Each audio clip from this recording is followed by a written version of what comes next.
Welcome everybody to tonight, or Friday Night with Anthony White. My name is Anthony White. I am the Orange Tie Guy, and I am here on our Celestial Dating webpage or page because ultimately our goal here is to be able to discuss and talk about the simple, awesome truths about how you can actually have an awesome relationship.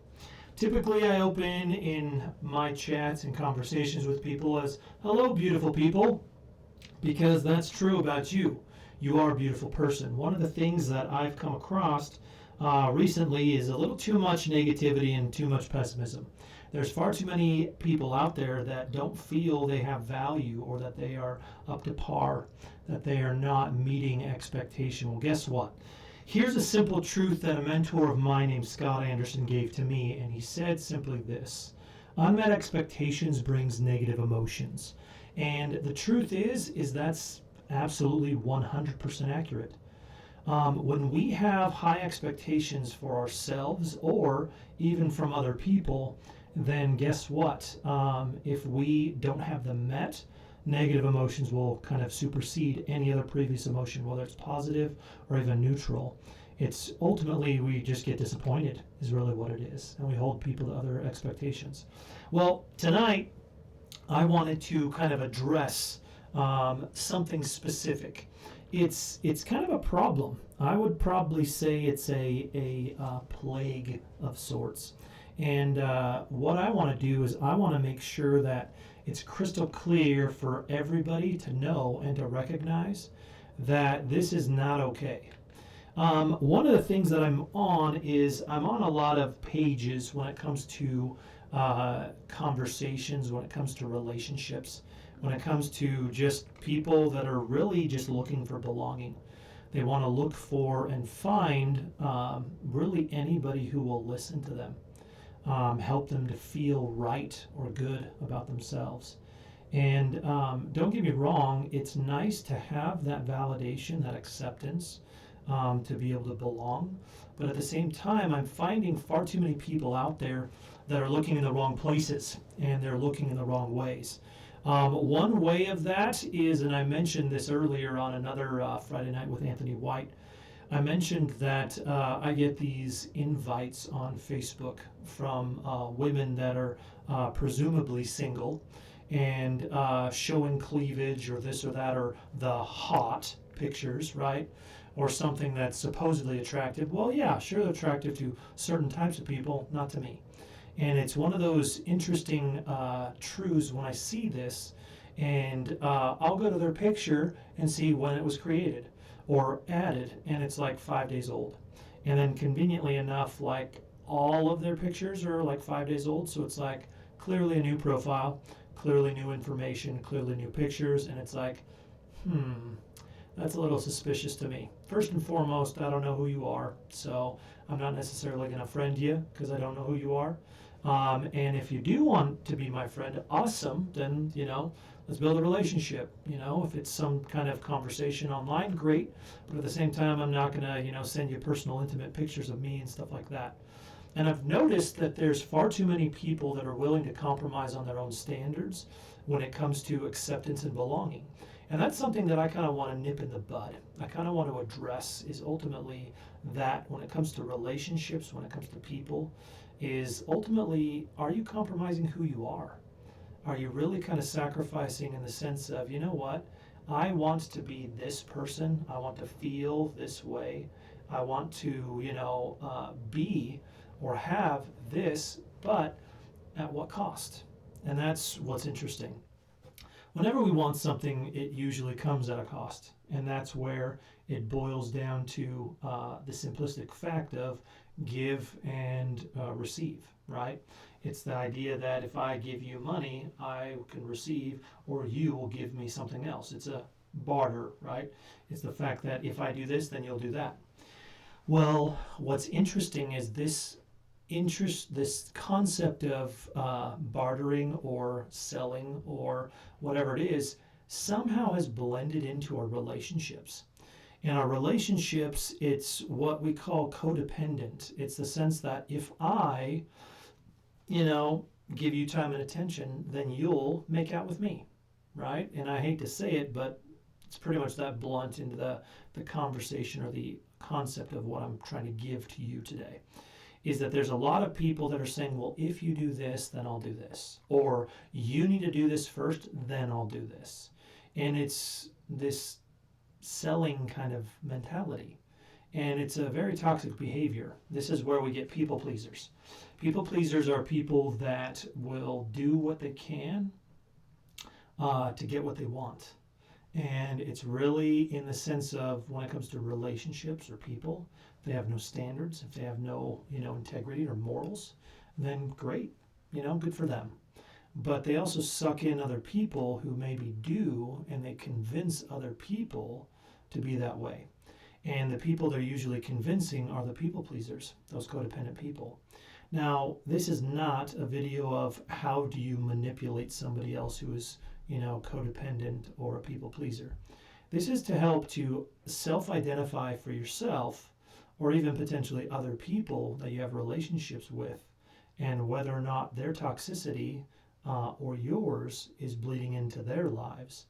I had to address this issue when I was faced with divorce. Ultimately, I was the, if you will, ultimate and prime example of codependent individuals and people pleasers. At the time, I had stopped, or kind of, if you will, temporarily retired from, I guess it would be, at the time, I termed myself a celestial relations consultant. And I had my own business, Celestial Relations Consultations. And when I got married, ultimately, I gave that up and stopped basically coaching, because I didn't want her to feel like I was coaching her. I wanted her to know that I was her husband and that we had this healthy and awesome relationship that we were creating together, not something that I'm bringing past information or details or, past knowledge into a relationship.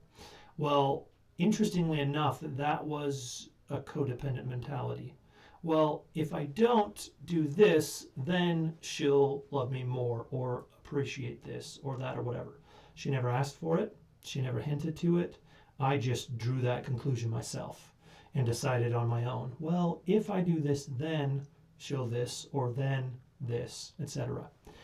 But it came to a relationship where ultimately ended in divorce. She asked me for a divorce. I granted it. I felt it was something selfish. If ultimately she didn't want to be married to me, I wouldn't want to, entrap her, to be forced to be with me. But at the same time, I still cared about her. I still loved her, and I wanted to be with her. But at the same time, it's like, a one-sided, loveless, I guess, marriage is not effective and beneficial to either people. You can be selfless, but it's very, very difficult. I mean, I look at the scriptures, right, in Job, and Job, that's a lot of trials on his own. Everybody basically said, curse God and then die, and then you'll be good and set and, just die, kind of a thing. And he's like, no, I'm not going to do that. He was very self-assured. That's one of the awesomest things that I pick up in, it seems like in everything, is confidence. Confidence is what, if anything, I could share with everybody under the sun, it would be confidence. Like, it would just be to share and tell people, learn confidence, gain it, grow in it. And people pay me to do this or help them do this. Like, I'm actually creating a course right now where people don't want to pay me as a coach or a consultant. Not a problem. That's not an issue at all. But I want to give this information to people. I want to provide it to them. And this is one of those forms is in celestial dating, is confidence of being able to do that. But there's a lot that comes before just being able to be, you know what? I'm confident. Yeah, it doesn't work that way. It's more specific to, okay, where or how do I address the issues that are keeping me from confidence? What are those barriers that I'm kind of in between, kind of like my mic here? It's like, what are the barriers that are getting me to that? I just recently got this awesome microphone, but it comes with a nice little, what is this? It's a pop filter, right? something to be able to stick in between, your mouth and the microphone, and maybe it gives you that measure. But again, what are those barriers between you and confidence? So with that, I want to talk about one of those tonight. Friday night with Anthony White. I'm even thinking about just doing one that says tonight with Anthony White. But people might have to pay for that, because if I'm going to do a lot of energy into that, yeah, I'm going to have to be compensated for it, because even just doing these once a week is actually pretty intensive. So hopefully this will be of benefit to you. So the first and foremost, what do you want? What do you want? In fact, let's show that, because I have my old school iPhone here, and you can see obviously the layout, with like this information, like right here. I think if I'm looking at this right, right there, we're saying video and whatnot, but it's really the question: what do I want? That's the first and foremost one. What do I want? And I address this more specifically because there's a lot of people out there that, oddly enough, don't even know what they want. They think, you know what, I want to belong. I want a man, or I want a woman. I want somebody to love me. I want to love someone else. But they don't know what they want. They're just giving a general, okay, great, we'll grab a bum off the street. Well, no, I don't want just a bum. I mean, obviously I want him to work. Oh, well then obviously you should say that, and you should recognize that. Okay, so yeah, I want somebody to work. Okay, who has a job? Yes. Who has a place to live, right? Their own place. And then they start going down the list, and they start to itemize, and right? And oddly enough, what they're doing is they're painting the perfect picture of when they're married, and ultimately at the prime time in their life of finding someone like that. Well, that's what I call the Cinderella story, is where you find somebody that is perfect for you at that time, that pretty much fills in all the gaps. And so it's like, well, where do you move forward into? What do you move into together? I don't know. Okay. So is it easier to climb the mountain by yourself and hopefully someone is at the top waiting for you? And then you find them, and not just waiting for you, but they are looking for exactly what you are, meaning your hair color, your smell, your weight, facial complexion, whatever you want to call it, right? It's the idea of, okay, well, how easy is that? A needle in the haystack is really what it is. So you got to pick at least, I would say, 3 things, identifying factors. For me, and I'll give you this because I'm pretty much my own test subject in this sense, because this is how I got here for doing this for 20 years, is ultimately for me, who do I want? Well, I mean, I want a woman who is confident. So she's self-assured, she's confident, so that ultimately I'm not having to reassure her and say, oh, it's okay, it's okay, it's okay.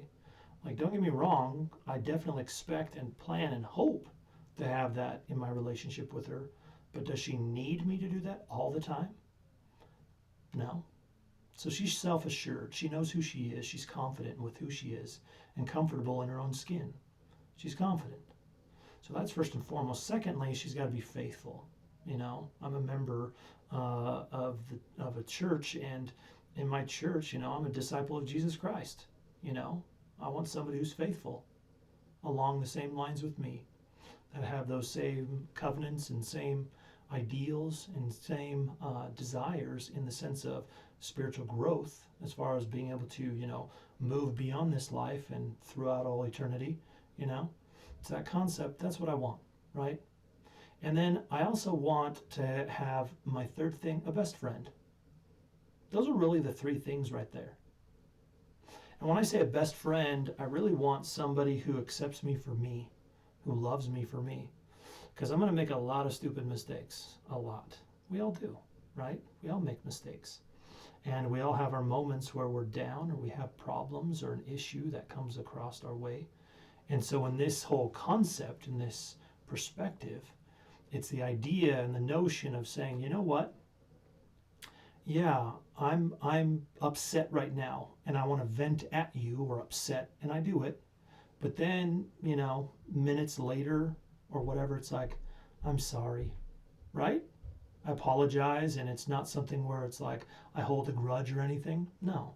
It's the fact that I have remorse because I care and love her because of who she is and the fact that she loves me. And even though I vented at her or with her or whatever it is, right? It's like she still loves me. It's not that she looks down on me or anything of that nature or judges me. What if I lose my job?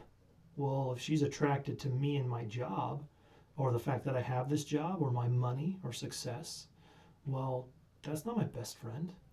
I want a best friend who accepts and loves me for me, not for what I have or provide to them, but just loves me unconditionally. That's a best friend, or my definition of a best friend. So again, those are my 3 wants. What do I want? Okay, cool. You got to figure out, what do you want? Oh, Anthony, I want the same thing you do. Okay, but it sounds nice that I say it, but is that really what you want? Are you constantly looking for somebody with a physical look, right? Maybe with a facial expression, right? Because I got to tell you, I've seen people that I thought were confident and that were attractive enough for me, but they had this kind of look on their face. Well, that's kind of a deterrent. That's not attractive. Or people that are like, I've seen and had people that just like stare at me and they don't blink at all. See, that's even hard for me not to blink. But they're just kind of like staring like they want to peer into your skull, or like they're Superman and they're like burning a hole in the back of your head. Or like that, I just watched it, Bolt, right? The laser eyes with Bolt, where he's like staring and he's like, it's going to happen. It's going to burst into flames. Yeah. So again, there are these deterrents along those lines that potentially it's like, okay, yeah, that ain't gonna attract certain people. So again, what is it that you're offering to them? And are they looking for you? That type of person that you are, what you emanate, what you show. Now, I'm not saying you gotta make up or get all dressed up. Like me, for example, right? The orange tie guy. Like, I love wearing my ties, right? It's kind of a little warm in here, with my, sweater on and whatnot, and even with my little thing, because I'll be going out here in a second. But the concept is I like dressing like this. Will it always be in an orange tie? No. Like, being the orange tie guy is actually more of a brand or representation. Let me see if I got it here, because I really do like to show people like why it says or why it means orange. But I've got so many boards with so much information all over them that it seems like I can't find them because they're, again, like I said, all over the place. And I've got too many. So when I organize this thing, I'll probably show it to you. But optimistic, receptive, attractive, nurturing, genuine, enthusiastic. That's orange. ORANGE. Orange. But for me, I feel that's definitely a positive approach for a lot of people. If they take the orange tie guy approach, if they're a thought investment encourager, if they encourage themselves and others to just think about this, invest in their thinking, awesome. That's where the orange tie guy comes from. But in the essence of, again, who am I? And not just that, or in the sense of, what do I want? Okay, what do I want? Am I attracting what I want? So, I didn't want this to be too long of a video. In this case, I want to really just recognize the fact that there are a lot of people out there that potentially struggle. They struggle with this identifying of, okay, what do I want? But they're also struggling, what do I need to show or share with other people? And are you compromising on who you are?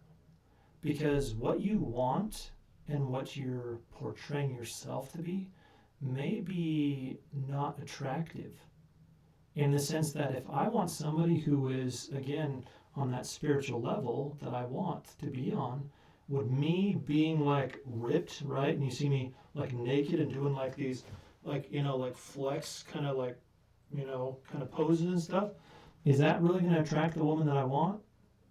No. In fact, I'm, gained a little bit of weight over COVID time frame. So it's like, no, I kind of want to lose this myself, but it's motivation for me.